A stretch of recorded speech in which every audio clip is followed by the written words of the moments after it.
And you brought up an existential stress that I find so interesting. And it has to do with people who feel like they're hated by God or, even disregarded by God. We see a lot of these people in our practice who have been raised in religion and one have a misunderstanding about it all.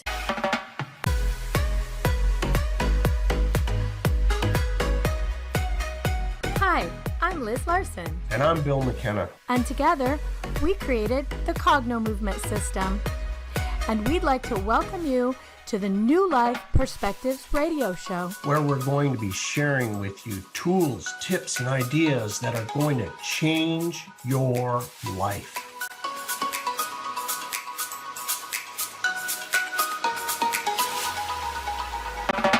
Hello in UK Health Radio Land. I'm Liz Larson, and I'm the host of the New Life Perspectives radio show. And normally I'm here with my friend, Bill McKenna. But Bill has the day off. Actually, not really. He's helping one of our dear friends with an emergency today. So I'm actually joined by one of my favorites who's back, Jerry Kantor. Welcome, Jerry. Hi there, Liz. What a pleasure to be here. Thank you. I'm so excited. So if you don't remember, Jerry Kantor was on before. He is an acupuncturist and a homeopath extraordinaire and a very prolific author.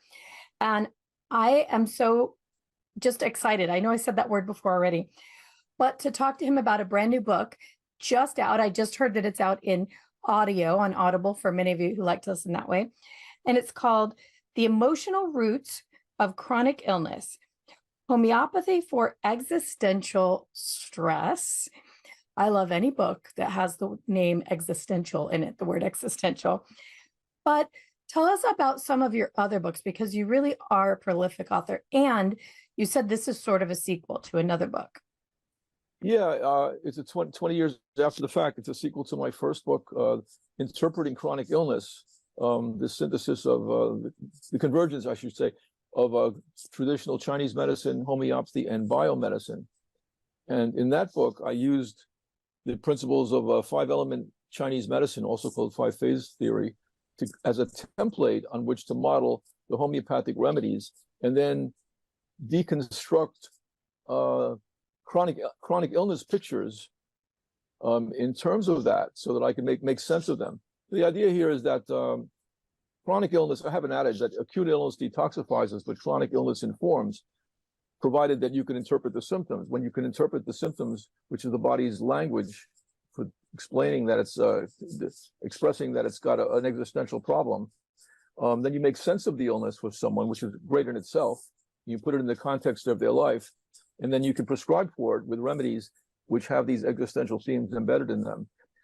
So that book was oriented around illness conditions, and the book I wrote that just come out now piggybacks on that, but it includes something that first book did not, which was a discussion of homeopathy's 5 classical miasms, as putting them into that same model, that same synthetic model that relates to 5 senses and the 5 systems of the body, the elements in Chinese medicine. So that's the connection between my first book and the 6th book. In between, the second book I wrote was called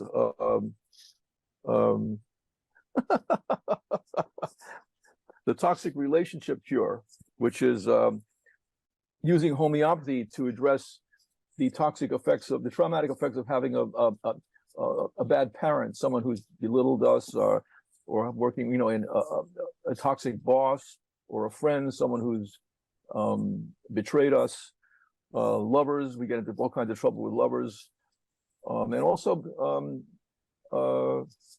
sometimes we can have a very adverse relationship with God or a higher spiritual force. There are remedies really for people who feel that God hates them. They're on the wrong side of that, and there actually are physical characteristic symptoms that express each of those things. That's actually my most popular book because it's so accessible, and people typically are aware of the fact that trauma or stress can make us sick.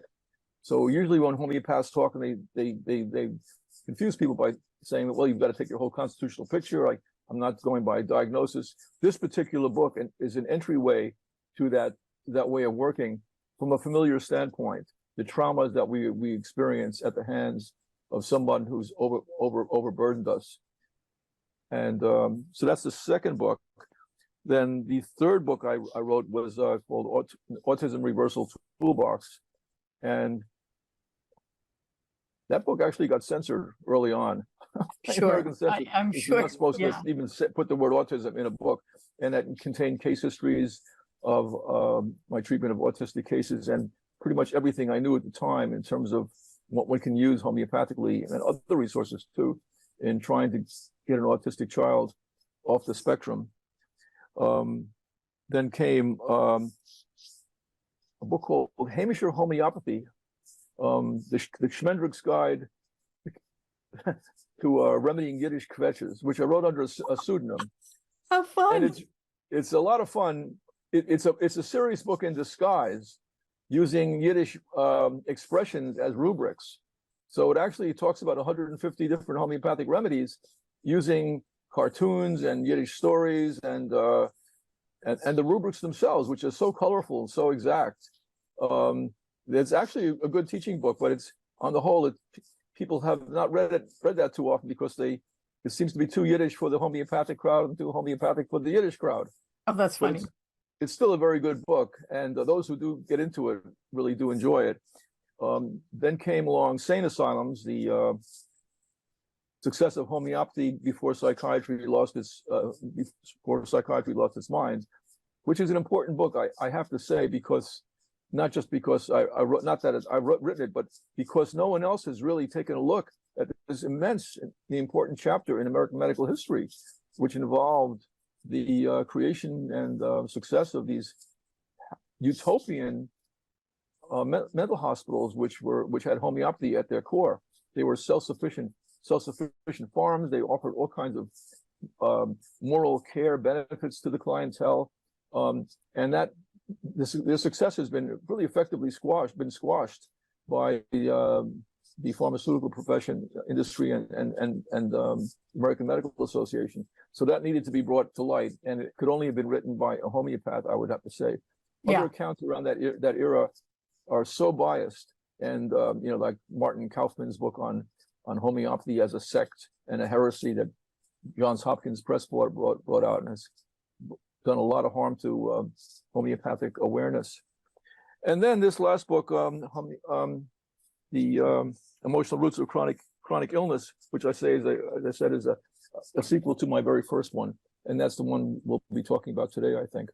Yeah, this one is especially interesting to me because, as I've shared with everybody before, homeopathy is part of what I'm built on. I mean, my family used homeopathy as long as I can remember.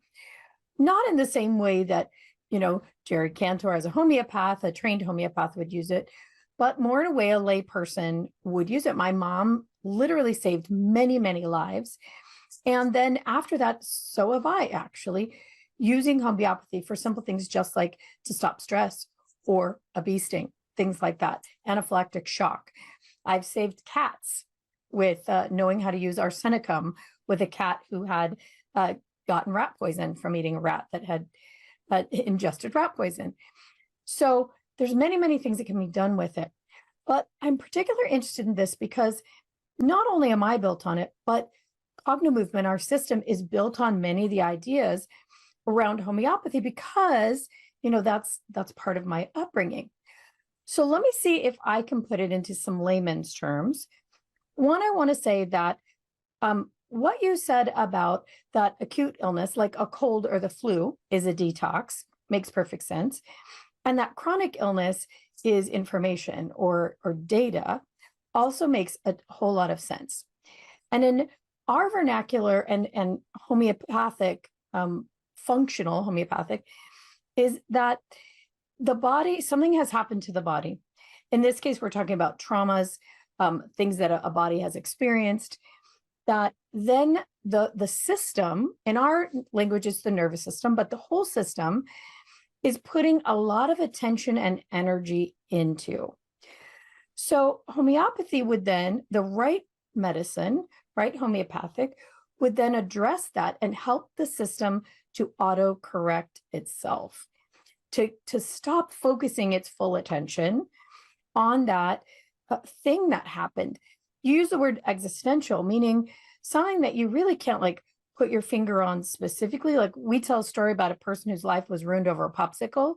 It's a true story, but her body was focused on one moment in time with a whole lot of circumstances around it. You know, maybe her underwear were too tight. Maybe she was a little bit hangry that day. Maybe somebody stuck their tongue out at her and then she didn't get a popsicle. So her focus, her body decided that was unlovable. I'm unlovable, and focused its full attention on that. And then all the symptoms around it were just as a result of the body interpreting that original, what in our words would be an injury to the system. And it just makes all of its decision based on possibly a lie in the first place. So if I understand what you're saying about homeopathy is the same, that it's the medicine helps the system to not put all of its energy into that existential threat, the original one. And that's kind of what you're looking at. Is that a good summary, or am I out in left field? We're very close. We're very close. I just have a slightly different way of talking about it from my frame of reference. But yeah, I would not disagree with what you said. Would you like some examples of this that we can both Yes. talk through and see what the convergence is? Yeah, absolutely. Yeah, I talk about, first of all, existential questions. Yeah, they have a charge, but no right or wrong answer. And no, certainly they're not yes or no questions. And we really know when they bother us and when they don't. Yeah. There's really a difference. But I'll give you an example of a condition which I treated homeopathically, which has a clear existential lesson attached to it. And this is the easiest way. I had a family brought me their teenage son who was convinced he was a robot. This is no joke. He was just acting robotically and affected his schoolwork, his social life, everything about him. I think he was 15. And he had defeated a number of therapists in succession. All of them had tried. You're not a robot. Don't you know you have a feeling? Don't you know you're made of flesh and blood? You know, how could you possibly think such a thing? Let me argue with you. He defeated them one after another. Didn't work. So when he was brought to me, I didn't engage with that. I said, you know, I think we'll be okay. I've treated robots before, and it's not a problem for me. So let's just go to work. And he told me his story. And what happened was he was sitting in a biology class, and Darwinism was being preached, was being taught. Now, the whole class had, 25 or 30 other kids who heard the certain lesson and did not become robots as a result of it. In his mind, he heard this lesson. The birds had no control over what color they would produce in their bodies. They had to adapt to for survival purposes to the environment, and that's what happened. They had absolutely no control over it. And he thought, my God, I have no control over anything. What's motivating me? I must be a robot.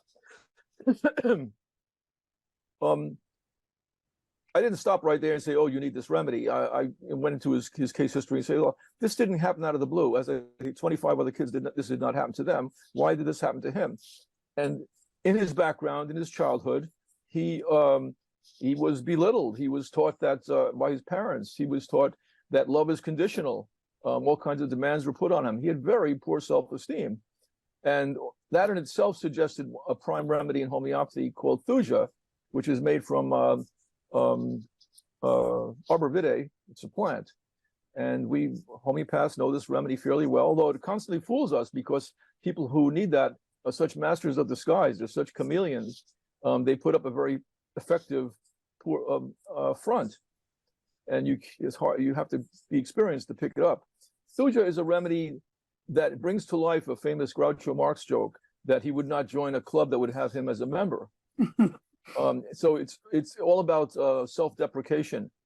And the feeling of it, which is not so funny, is that inside, I am so stupid, I'm so unlovable, I'm so ugly, I'll be anybody other than myself. And so the self then, the psyche then constructs this layer of this thuja layer, which is, I would summarize as inauthentic. Now that's a typical word. That's a within the lexicon of existentialism, inauthenticity. It means something really false.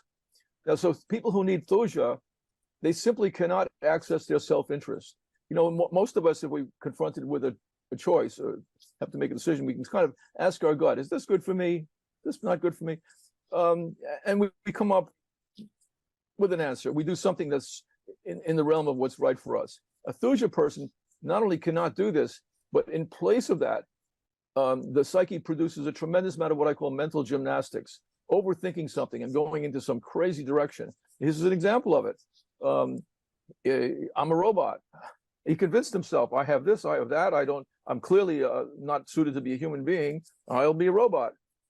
And that state is like insulates the psyche from the actual more authentic trauma, the pain of what produced that in the first place, what you were talking about as the psyche being invested in something, some kind of a pain. So when you give thuja, and you manage to get rid of that layer, you don't become a perfect person. You're not going to be a happy camper. You're not going to be sipping pina coladas on the beach.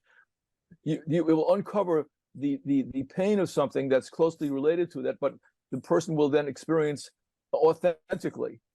And I expected him to come back to be depressed, and that is exactly what happened. When he came back in 5 weeks, he was no longer a robot, but he was quite depressed. And then the successive remedy, which was natrum sulfuricum, is a remedy for people who are not just depressed, but the feeling inside that is, I don't count for anything. I've been discounted. It's like I'm not here. And then I'm ready for that and treat that second remedy.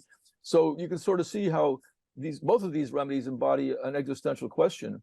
And according to the law of similars, the substance that could produce that and those states and those ideas and orientations in a healthy person in a dilute amount gives the person an opportunity to overcome it. The remedy is like a permission slip to the psyche, saying, you know, give this up. It's really not necessary. It's not as big a problem as you think. Let's get beyond this. And it tricks the vital force into converting a chronic problem into something like an acute problem. He had an aggravation. He probably for a few days was really sure he was a robot, and then the whole thing exploded and settled down. So that's a nice example of what we're talking about here.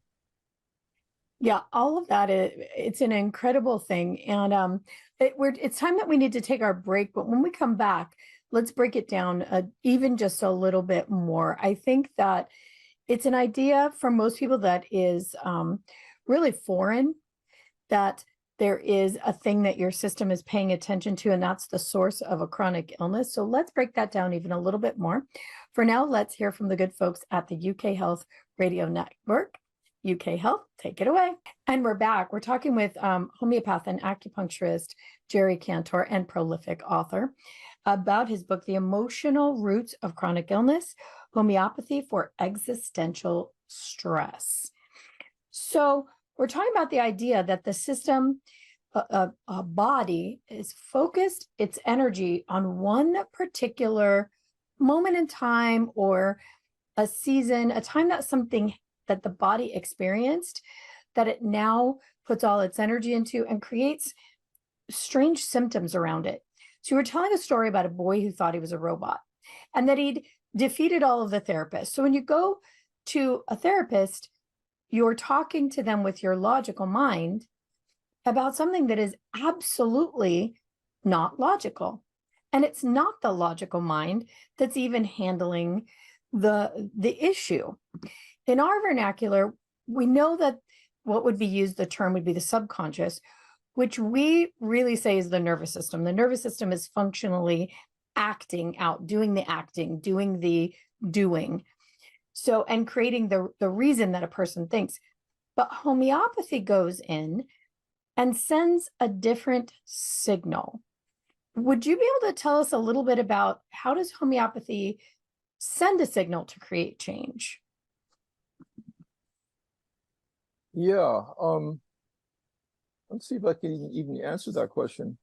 The question sort of presupposes that there are maybe a billiard ball form of causality. This causes that, and it's so global, it's so energy based that you really can't talk like that. For example, in quantum physics, you can't talk like that. You have to deal with probabilities. So this is energy medicine, which is dealing with things at the systems level, very, very broadly. So I guess I won't give an answer like that.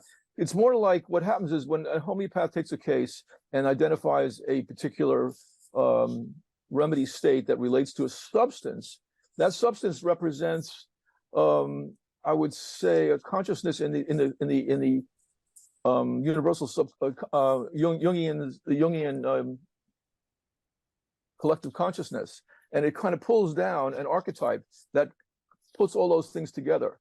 That's not a normal way of talking about causality, but that seems to be how we're constructed. We do have if Jung is right, I think he's right. There's a collective unconscious which is full of all kinds of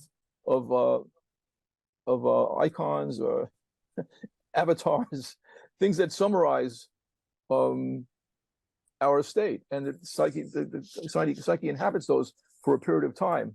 And the substance, there's a substance which is can be a plant, or can be an element from the periodic table, or even a drug that in a gross amount would produce that. It has a strong relationship to that state. That in a minute amount conveys the energy of that state and produces a great state of release. I mean, if I said to you, getting back on the horse that threw you is good, you wouldn't need a double-blind randomized control study to prove that that's true. It's just true at the systems level, and it's advanced placement common sense, and we have to just face our demons and get through that. That's how we're put together, and it's not billiards ball style causality. But I thought of another example that maybe just telling the story of it is makes things much more clear than trying to lay it out abstractly. And I think I'll talk about the remedy cobalt, which is on the periodic table. In my book, I have 5 core existential questions, and the remedies I analyze as being subcategories of those 5 existential categories. So the bigger existential category that this is part of is my question: is my presence in the world sustainable? And that relates in Chinese medicine to the earth element and to metabolism at the systems, at the biosystem level. And it's also related to the sense of taste, if you're going to do what I call sense dimensional analysis. Anyway, so cobalt actually comes from the German word evil sprite, and naming is very powerful too. Why was it named that? Why was it named that? It was something that when it was discovered, they didn't really want to discover it. They had some bad feeling about it, that they didn't really want to deal with it. And somehow it got named cobalt, which in German means evil sprite. So as a subcategory of is my presence in the world sustainable, the issue within cobalt is existential guilt. This is a remedy that comes up for people who feel like they're criminals. They've committed some kind of a horrible crime, and everybody knows it. Interesting thing about criminals is they themselves never need cobalt. Not that I've treated many criminals, but criminals don't feel like they're criminals. They have a certain kind of entitlement. There are remedies also for people who feel like they're orphans, but orphans themselves don't necessarily feel that way. It's a certain archetype. It's certain state. Anyway, so a cobalt person feels like he or she has committed some crime, and everybody knows it. The other part, so at the physical level, people who need this remedy would have, they would tend to have testicular pain or some kind of psychosexual dysfunction. They would have respiratory issues of various kinds. There's a feeling of they'd be prone to intense self-reproach, feeling of personal insignificance, and a lot of disordered digestive function, because it's part of this earth feature, earth element remedy. So I had a client, I have a story about this particular guy who I was doing really well with, and I don't even remember what I was treating him for, but he wound up in my office, and he didn't seem to have anything to say. I said, "What's going on? Why are you here?" "Oh, I'm doing really well. I'm doing really well." Well, I said, "As long as you're here, what's anything going on with you?" Well, then he told me a story. He said a girlfriend that he was involved with, very, very casually, had started posting about him as being a sexual predator, and he really had not done very much. He had one of these sexual encounters, which was partly consensual. It was ambiguous, partly forceful on his end, and he apologized profusely. He was really, they had a nice discussion about it. He thought it was all in the past, and things were okay. And then suddenly, in retrospect, maybe caught up in the Me Too movement, she started attacking him, and he felt incredibly guilty about it, even though on the facts of it, it wasn't completely one-sided, and this was actually tormenting him, and was piggybacking on, like in the robot case, on early histories whereby he had experienced guilt around all kinds of things. So I'm suspecting the remedy cobalt. And I asked him, how did this work? Yeah, so I told him the story about cobalt. Oh, there was another story I told him. So the Chevy company had put out a car called the Cobalt. I don't know if you recall this. And I was thinking to myself as a homeopath, that's a bad thing to name a car. Yeah. And you know what happened to that car? It wound up having a defect, and the company tried to hide it. They tried to hide their criminality. It came out, and the Chevy company had to recall all their cobalts, and the whole thing became very, very public. And I thought that's an incredible homeopathic synchronicity. Well, so as I was about to give him the remedy, I told him the story, and he got kind of pale in the face, and he said, "What did you say?" Yeah, this is about a cobalt. He said, last week he was driving around and he got rear-ended in an accident, and it was a cobalt that collided with him. Oh, what a weird synchronicity. So these are these synchronicities that happen kind of routinely in homeopathy land. In any case, the magic that happens is that somehow, yeah, you diffuse the issue of criminality, and then you tend not to attract so much of these situations, which is very interesting. The remedy, the person that I really associate with cobalt, though, when I write about this remedy, is the German Czech writer Franz Kafka. So, and he's talked about, I pretend actually in my second book, the Toxic Relationship Cure, he's the one fictional character. Well, he's actually real, but I pretended that he was my client, and I took his case and I prescribed cobalt. If you read Kafka, he's all about existential guilt. He was just tormented by this, and the very first story he wrote was about a man who's he's got a friendship with a friendship is sort of devolving, and his father, who's on his deathbed, hears about this. The father suddenly becomes hugely healthy, rises from his deathbed, and condemns the man to death. You have been so horrible to your friend. I condemn you to death. And the character runs out and throws himself into the river. This is the kind of existential guilt that flavored much of Kafka's work and made him supremely famous in the 20th century. And presaging, he sort of had prophetic knowledge of what the Holocaust was going to be about. So when we talk about existentialism, Kafkaism, it's being caught in some situation like he wrote about in the trial, where you're pronounced guilty and there's no process whatsoever. It's a sort of a familiar existential idea. So cobalt is one of those great remedies to express an existential issue, and it's a subcategory of is my existence on Earth sustainable? Kafka would say, barely, just barely, is my life sustainable on this planet. Yeah, I mean, actually, that is a thing that we run into quite often. Am I even have any value to be on the planet at all? Or guilt about things that a person could have no control over in their life whatsoever. And it's not a logical mind thing. It's not something that can be talked away. So in Cognomovement, we would find the place in the nervous system that is holding that pattern as well.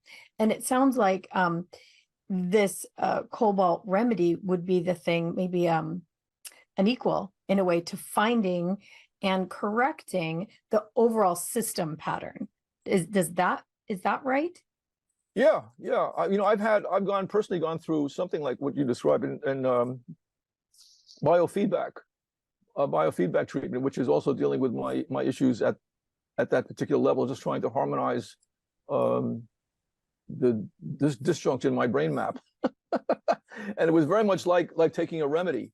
Yeah. And it did things that homeopathy cannot do. And then I would take a remedy which can do things that that kind of treatment cannot do. It's all coming at the problem from different angles. So, and they are closely related.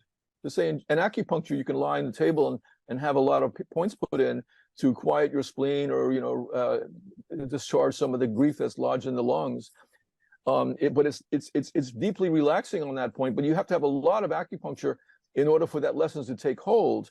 So in Chinese medicine, we talk about harmonizing the meridians, which then would allow resolution over time of an existential issue. And in homeopathy, it's more like a direct revolution. You overthrow it immediately, and you have to go through the aggravation effect. But all these things come at our issues from different angles. So what they have in common is exploiting the body's innate abilities to throw something off. It's not like taking a drug that ignores what your body thinks and feels and kind of overruns you. I'll also say, just because it's just a fun point, that both homeopathy and acupuncture exploit a key characteristic of life, which is irritability. And that's something that a junior high school teacher pointed out, saying a long time ago, and I thought it was funny then, any definition of life must have as a key characteristic irritability. You poke it and it reacts. And so acupuncture is a poking for sure, a mini stabbing. And homeopathy is another kind of poking. It's a mini poisoning, where the input is just so small, but so well directed that it releases something that's beneficial. You're just exploiting an innate capability, and that's something that conventional medicine does not want to do, but people like you and I do in our treatments. Yeah, I mean, that's where homeopathy in my thinking came in when we were building Cognomovement. It is a different way in, but that it affected the internal driver. That was a thing we would see so often. People are acting, they're doing things, but it's not really what they want to do, and they feel driven. They just can't help it. And I know, and I've seen in homeopathy so many times, like the things that a person is doing and feeling, they just don't feel that they have any control over it. Like grief is one of those big ones, that you just feel how you feel. And it's like a freight train that runs you over. And no matter what logical input, stimulus that people give you, or the time that passes, for some people, that internal driver, the way it feels, never changes. But with grief, in homeopathy, Ignatia can help that. In Cognomovement, we address the physical sensation in the body. What most people don't realize is it's not here. There's a sensation very specific to that particular neural pattern that when you address it, like cures like, when we have them really feel it and do the system that we do, it collapses the wave and collapses the pattern. So as we were building this, homeopathy was really very much on my mind. And it's interesting how the systems all, homeopathy and acupuncture and biofeedback, how they all sort of intersect at this place, that it affects the driver that is you're not cognizant of. Yeah, let me talk about grief a little bit, and Ignatia and another remedy that relate to what I call the robotic element in our being. What we do something like mechanically and we can't get out of it. There's a reason that happens, and an Ignatia person, and it's often a woman, is somebody who's deeply invested in principle. Things should work out, deeply invested in principle. And then if when she experiences a grief, her world is turned upside down, and she's going to become irritable. She's going to become. What will happen is that the idea of principle does not go away. It just gets inverted. And so, whereas the principle normally is that things work out, in her world, nothing works out. And so if you encounter someone in that state, you might very quickly get into an argument with her. She'll misinterpret everything you're saying, and she'll turn it into a victimization scenario, because the shock has been such as to turn her world upside down, and now everything is inverted. That's an acute grief remedy, very, very good acute remedy. But what about somebody who's been stuck in this for a long time? Someone who needs Natura Muriaticum. This is a woman, it could be a male too. It actually is both. Someone who does not cry. cannot cry. They hold their tears in. If they cry, it would be very in private. These are people who resist consolation. It makes them worse. They do not want to be consoled. They're very self-contained individuals. They're like a country that has sent all its resources to the periphery. And from the outside, it seems like they've got it all together, but the inside is tender and weak because of the price they paid. They feel that if they cry, that they would cry forever. So they can't have that. They're self-conscious. They want to be self-contained and have a good outer appearance. They also feel, and this is not conscious, that if they actually get past the grief, get over it, come to some terms with it, that's no good either, because it would dishonor the loss. This was a huge loss. Yes. I'm not going to dishonor it by getting past this. So the psyche holds on. And this is a subcategory of my existential question of, am I oriented in time and space? They are not poorly oriented in time. They're stuck in the past. The deeper issue there in the natural muriaticum state is a desire for intimacy, but they also have to keep it at bay. So because they cannot make themselves vulnerable. And when you need that remedy, it's not just psychological that you're stuck in grief. You tend to have skin conditions. You tend to have fluid metabolism problems. You might be prone to headaches. But that's the existential issue there, is wanting intimacy, but also fearing it because you're likely to get hurt. And then everything is self-contained. And that's the crime. If after you give an ignatia, very often natural muriaticum will come up. Yeah. If you've been collapsed from grief, it's absolutely worn you out, then another remedy comes up, which is phosphoric acid, which is for people who've just been caretakers for way too long, and they lost somebody that they've been caring for a long time, and they're collapsed from grief. So there are all these different flavors of the remedies, but they require an understanding of the person to whom it happened to. We're not generic human beings who've been stamped by a particular trauma. It all comes out differently depending on how we're put together. Yeah. So fascinating. Let's take a break. We'll hear from the good folks at the UK Health Radio Network. And when we come back, let's talk a little bit more about that idea of lost in time or space, where we're not sure exactly where we are, where the system is constantly focused on something in the past or something in the future. So for now, let's hear the good folks from the good folks at the UK Health Radio Network. And we're back. We're talking with homeopath Jerry Kantor, and actually acupuncturist and prolific author, about his book, The Emotional Roots of Chronic Illness, Homeopathy for Existential Stress. I really like that name. So you said something about a person or a system, really, that is stuck in the past, so, or the future, worrying about the future, or stuck in a moment in time that something injured their life. And then from that, their body actually creates a whole host of symptoms that if you're not a homeopath, might seem completely unrelated. Yeah. So what is that about? Why does the system get stuck in time? Is there a why?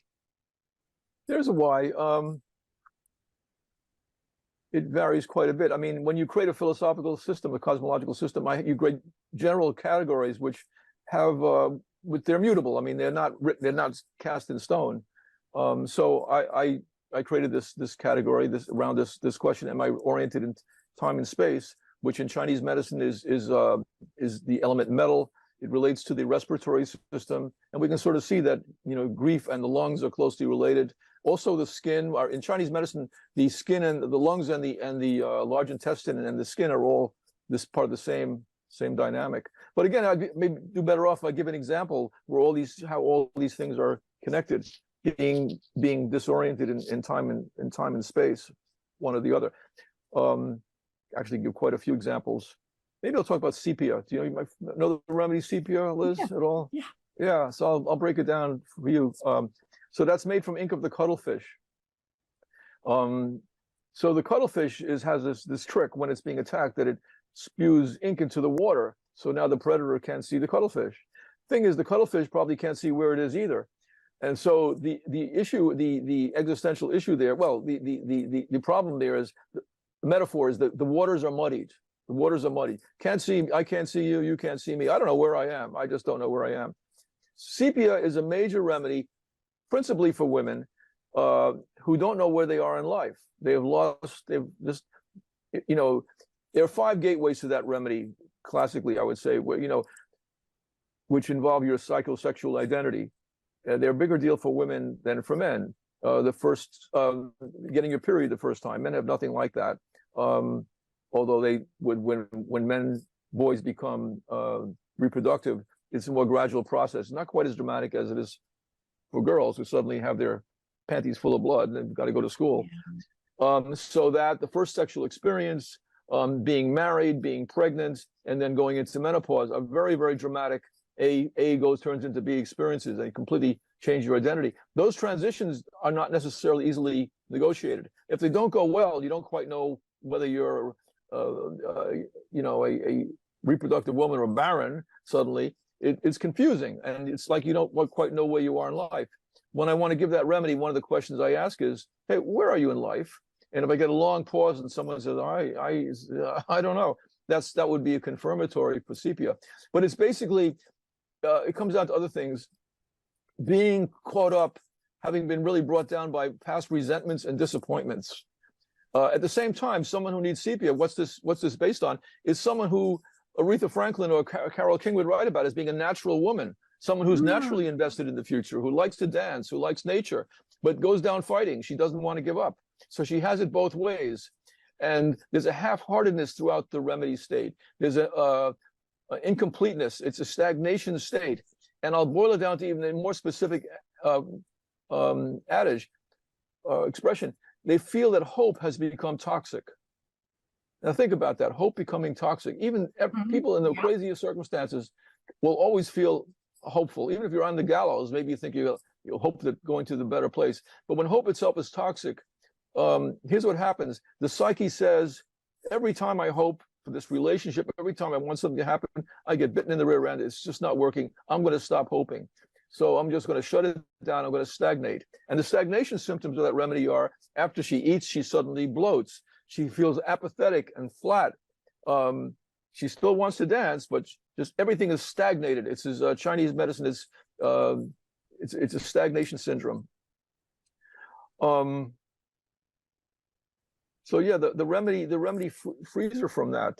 This stagnation state. Yeah. Anyway, so the psyche says, okay, it seems to be working. I'm stagnating. It seems to be okay. I think I'll be all right. Oh, damn, I hoped. And then she's got to do it again. And that's the cycle that you're caught in. Want to talk about what the mechanism is.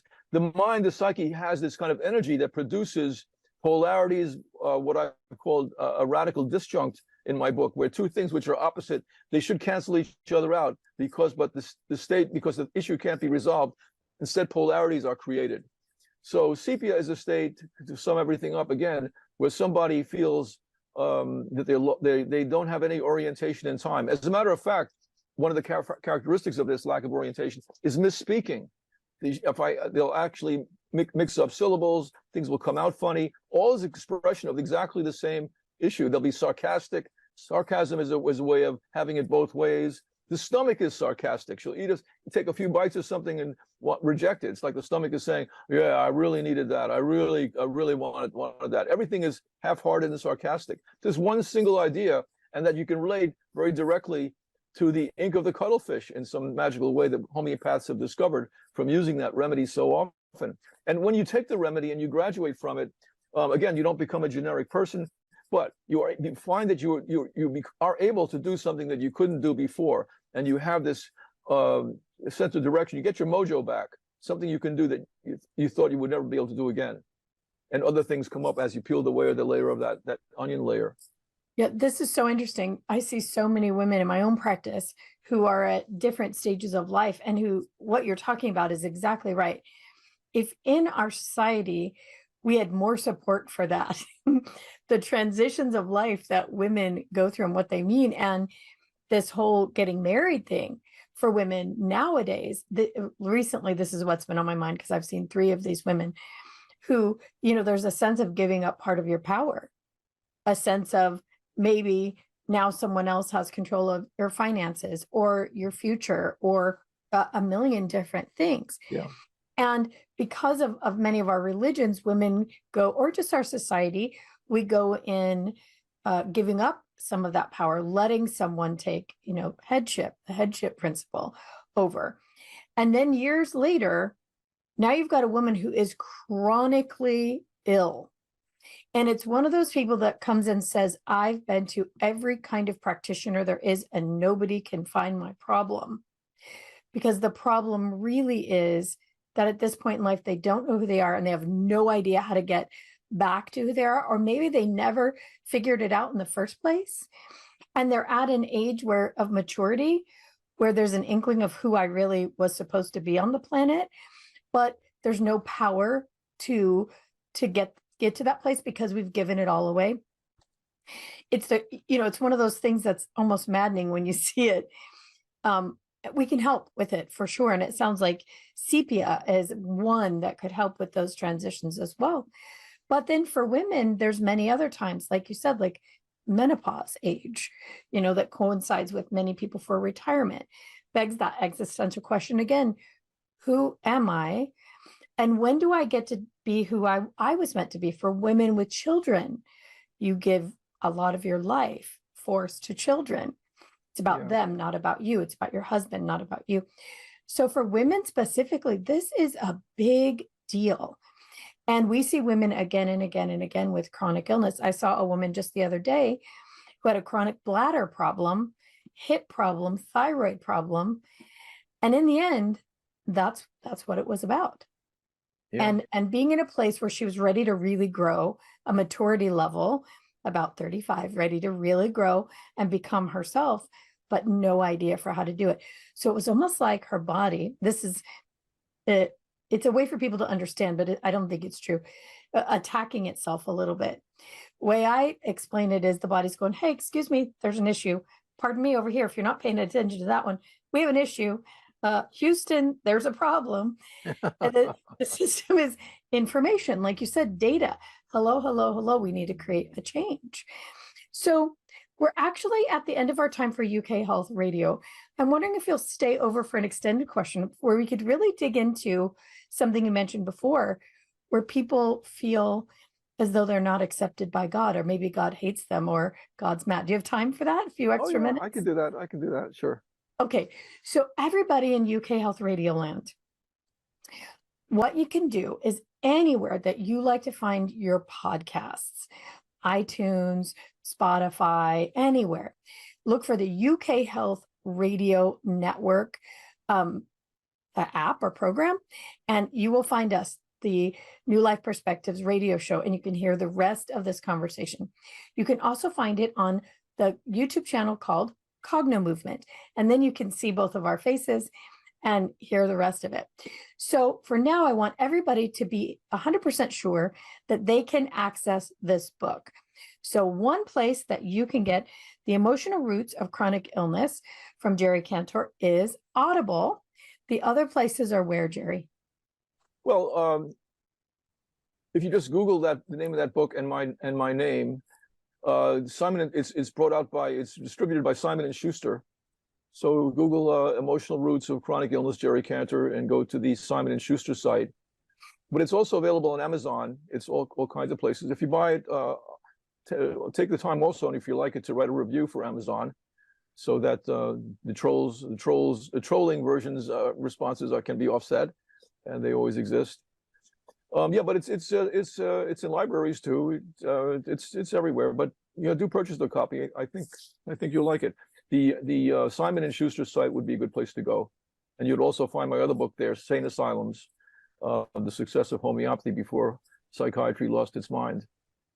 Yeah, if you're interested in health and healing and you don't know anything about homeopathy, these are amazing books to kind of get a grasp on what this is all about and the amazing usefulness of it. If you're a person who knows about homeopathy, it will expand your knowledge immensely. I loved Sane Asylums. That was one of my favorite books to dig into. And some of the ideas about what was available so long ago, the turn of the century and before, was fascinating.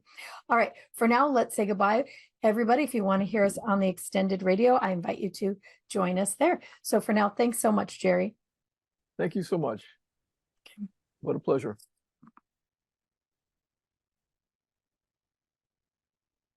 All right, everybody. Thanks for joining us on this extended conversation. We're here with Jerry Kantor, homeopath and acupuncturist and prolific author. We have been talking about the emotional roots of chronic illness, homeopathy for existential stress. This is Jerry's latest book. And you brought up an existential stress that I find so interesting. And it has to do with people who feel like they're hated by God, or, even disregarded by God.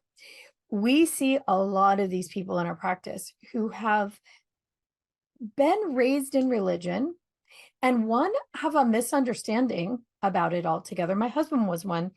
He was raised in a Christian household, Christian faith, and they went to church a lot. And he, as I've shared with everybody before, is a large style redhead with redheaded personality. And as a little boy, he was always in trouble, always doing something.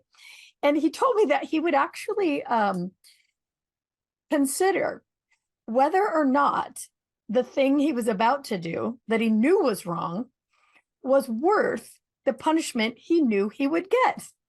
And most of the time it was. But he also was terrified that because of this, because he was doing things that he knew were wrong, ornery little things to his siblings and stuff like that, that he would go to hell. And so he would lay awake nights crying that he was going to hell and that God hated him and he was going to be in trouble for eternity. Years later, we did clear that from his system. But even as an adult, he was concerned about that issue. As an adult, at about 18, he had a situation where, he really could have gotten in some big trouble. He and his friends threw their teacher's a car that was being worked on in the auto shop in a sewage lagoon. And, because he was over 18, that prank could have really caused him lifelong problems. Well, that straightened him out. And he really is a very model citizen now, a real rule follower. But in the back of his mind for a long time, will I be punished by God in the end? So it's kind of a funny story, but it's really not, because there was this existential dread in his system. So tell us what you've seen around that. Yeah, Liz. I think your husband's probably gone beyond it. Although if we work together, it might come up again. But the key remedy for feeling that you're on the outs with God is calibromatum, potassium bromide. All the Cali remedies have, and there are a number of them, have a tremendous amount of anxiety, especially around the family. And the bromium remedy, which is also a remedy by itself, is extremely just about guilt, almost like a feeling that someone's always looking over you've always got to look over your shoulder, somebody's observing you. And these are separate, when they're combined, it's a remedy which is, I'm on the outs with God. God has singled me out for punishment is really the most specific way it plays out.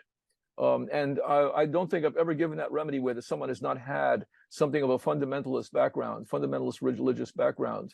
Yeah. And the physical symptoms, there are a couple of very obvious keynotes. Once you get into homeopathy, you would never forget these things. It's a major remedy for cystic acne.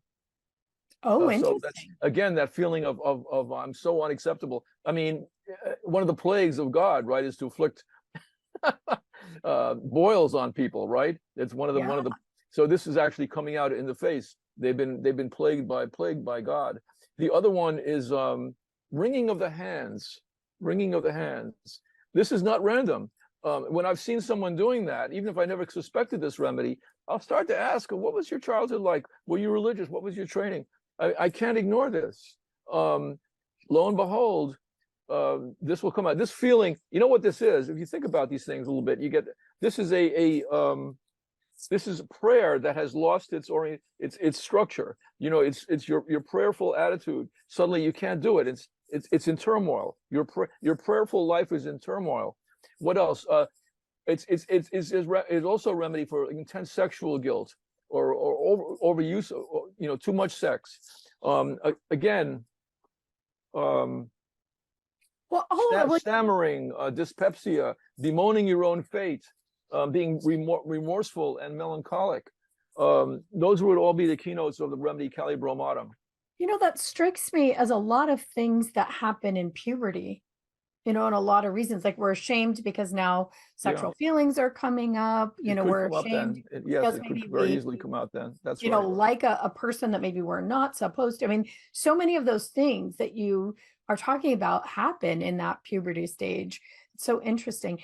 We also see the wringing of hands. One of the things we look for is neurological clues. We become neurological detectives in my work.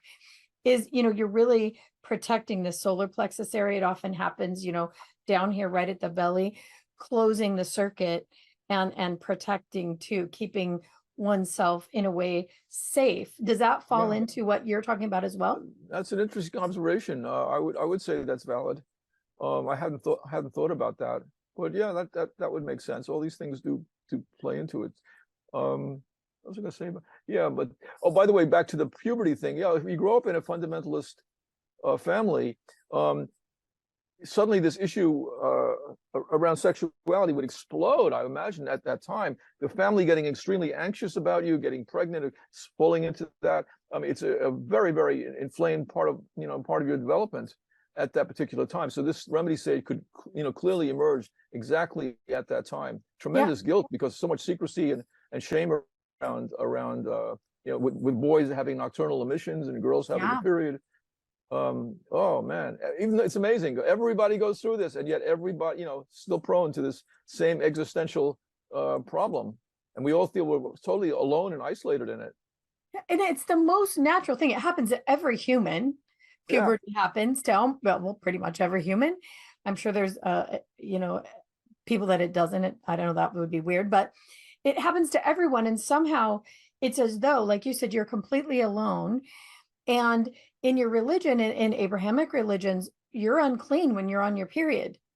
Jewish religions and the fundamentalists especially, for a woman, wow, I mean, that's a huge message, right? So I see the existential part of that. Does God not like me if I'm having this unclean moment? And boys, like you said, nocturnal emissions, or gosh, poor boys when they're in puberty, will have that issue happening randomly, So, wow. I mean, that really has a huge impact on people. And then when you get older, I think, and you understand more of it, it doesn't mean that feeling goes away. It pulls through into the adult life in some really strange ways. And I'm sure that's what you see when people come into your office. Yeah, if that has not been cleared away, you can have a hangover, and that state can emerge, and other things have to feed into it. The uncleanness. I mean, I'll say this for a fundamentalist religion: if they have rituals that really make it normalize it very much, okay, this is going to happen. We're going to go to the mikvah. We're going to have a mikvah. You're going to do this. It's absolutely, there can be, the charge of it can be taken completely out.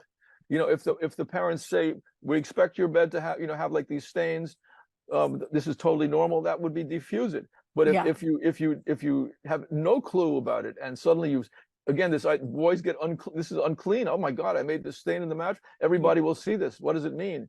When you're not, supposed to be, we've been taught to be pure in front of God all the time. In that case, it can be traumatic. But religions can do, if they get their act together, they can produce rituals that normalize all these things and give you a technique, a modicum around them. Yeah, I think the thing about religion so often is, for kids, you're there, you show up for church, your parents take you and you're dressed up, but do you really listen? Except for on the day that something strikes you, like, oh, that has to do with me. Oh my gosh, now I better pay attention. So a lot of it that I've seen is misunderstanding about what the teaching is. I've shared that my parents were Jehovah's Witness. And so I've seen many people who have been that and coming out of that, who will say, well, Jehovah's Witnesses believe in this or that. I was a really good scholar. I really paid attention at church. So I know what they believe. And I'll say they didn't believe that. That's not what they did believe. And the person was certain that they did. So I think so much about the trauma from religion, I think a lot of it's justified. Personally, I do. But a lot of it is just misunderstanding about what's being taught in the first place.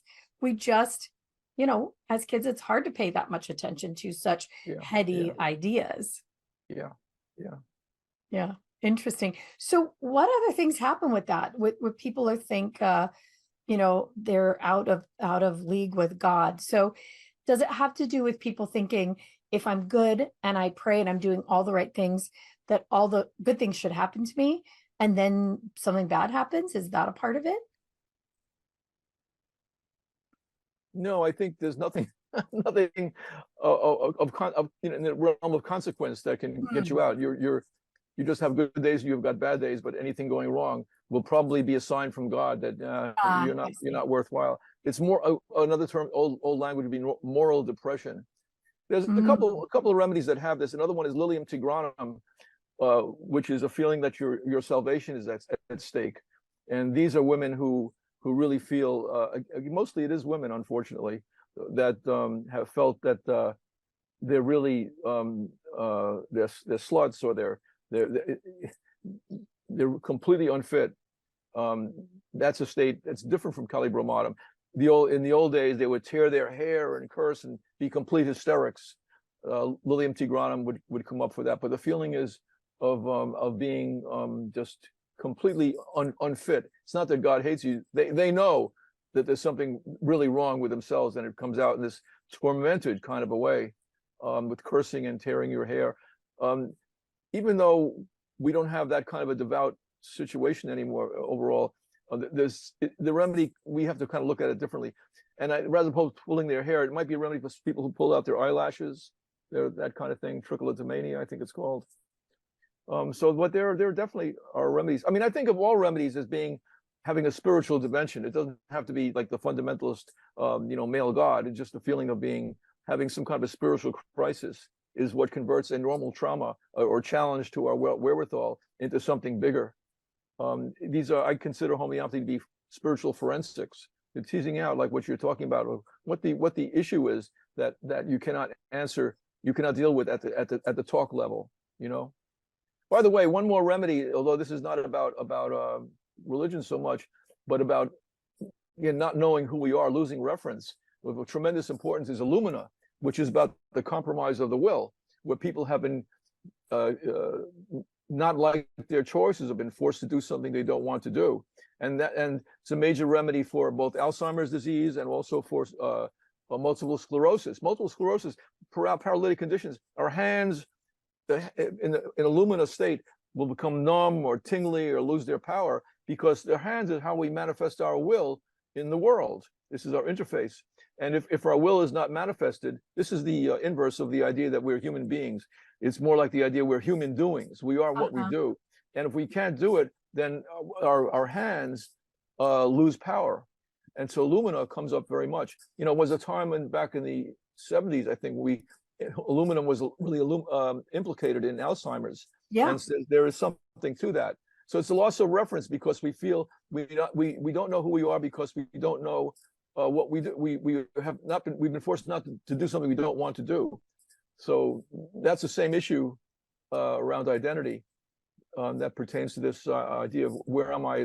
Am I oriented in time and space? So in Alzheimer's, in fact, you do lose orientation. The phone rings, but you don't know what it means anymore. You Mhm. have lost your orientation to things. Yeah, no, that's 100% true. My dad had Alzheimer's, and one of the first things we realized is that he would drive, and we'd drive with him, and we live in a small town, and he had no reference for where he was. He couldn't Yeah, remember how to get to a place he'd gone thousands, tens of thousands of times, yeah, probably. yeah, And yeah. so my dad was kind of a funny guy, and he said all kinds of funny things. Like at the grocery store, the person would say, "Do you want a bag? Paper or plastic?" was the question. And he would say, "Oh no, I don't smoke," just to get a rise out of the, Yeah, because we yeah, said all kinds of crazy things. So there were probably many signs before that, but that was the one that demarcated, oh, we have a problem. yeah. Definitely that, you know, not knowing where he was in space. So that's really an interesting thing. Yeah. So with the existential stress, do you mean the kind of tension that the body creates around issues then create inflammation and then create illness and then create, is that what you mean by the stress part? The stress affects absolutely everything. All the remedies have a purview of over different parts of the body. You know, if you need cuprum, for example, it's not just that you have to follow the rules, but you're in the act of clenching around them, becoming tight around them, the entire body is then very tense. So consequently, cuprum is a major remedy for people who grind their teeth or who have intense, you know, facial tension or just stiff. So there's every kind of tension, every way in which the mind-body is state is expressed. It can be, you know, in calcarea phosphorica, there would be an over mobility of the joints. They stretch too much, so it's never just not one particular thing. Anything to an excess is a problem. The trick to being existentially healthy in the world is being, you know, not too tense, not too loose. You know, not too open, not too closed. I mean, all these things, so many ways of being, and they also change depending on where you are in life. What a healthy infant is different from what a healthy adolescent is, or a healthy middle-aged person, or an elderly person. It varies. You know, your perspective should vary. So that dance involves picking up on where you're supposed to be, being centered with regard to that, and pursuing a life mission that is appropriate for where you are in life. Yeah. Yeah, homeopathy is such an amazing, amazing thing that offers something I think that most remedies don't, even traditional healthcare, is it really looks at the person as a whole. Aren't there even aspects of like what a person's coloring is like? You know, sometimes a remedy, the person has freckles or they don't. You know, sometimes a remedy is a person is very, very pale or pasty or has a round face or a narrow face. That's And right. then all their personality traits are taken into account too. It's like almost like nothing else there is that takes into that much account who you are. That's true. It's a very comprehensive take on a human being, and goes well beyond the physical boundaries of your own physical body. We go into your legacy, who your parents were, your grandparents were, what your concept, what your birth was like. There's really no limit to what we take into consideration when prescribing. It's a very weighty task to prescribe for someone. Yeah, and also who you think you are, what you think about yourself, what your worldview and your perspectives is sometimes has to do with the remedy, right? Yeah, it's so fascinating. All right, we've come up against our time again. I mean, I could talk to you forever. I have so many questions. So I want to recommend for everyone to go out and get this book, The Emotional Roots of Chronic Illness, Homeopathy for Existential Stress. I think you'll find it fascinating. And if it's your introduction to homeopathy, then work backwards into the rest of those books, or start at Interpreting Chronic Illness, a book that this book is the sequel to. Dive in and learn more about what's possible. With Cognomovement, Bill and I, one of the things that it is based on is what is possible. It's the big question that we ask, what else is possible here?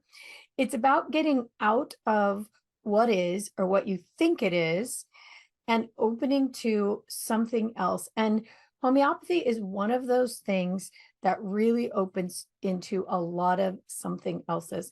So I would encourage anyone who's listening to dig in. And you will occasionally take clients. Is that true, Jerry? Oh yeah, I do. I work long hours, and I somehow balance my writing life and my treating life. It works out. Yeah, amazing. So, you know, if you're needing that, if you're hearing his voice and thinking this is right for me, please reach out. Thank you so much for being here with us again. I so appreciate it. Oh, thank you, Lisa. It's just terrific. All right. Tell everybody the website they can find you again. Is there one? Or should they just look up your name, Jerry Kantor? Well, my publishing my own personal one is Right Whale Press, as in the whale, RIGHTWHALE, rightwhalepress.com. But if you go to as you know, the Simon & Schuster site for my books, you'll also be directed to that, and you'll see in the about the author section, you know, how I can be found. But yeah, if you want to go directly to my publishing website, rightwhalepress.com. Yeah, and if you're like me and want to listen to it on audio, go to Audible. cognomovement.com as well. I will be doing that right after this interview. All right, everybody in UK Health Radio Land and beyond, until next time, be safe and be well, and we'll see you all again next week. Take care. Thanks for being here with us on the New Life Perspective radio show.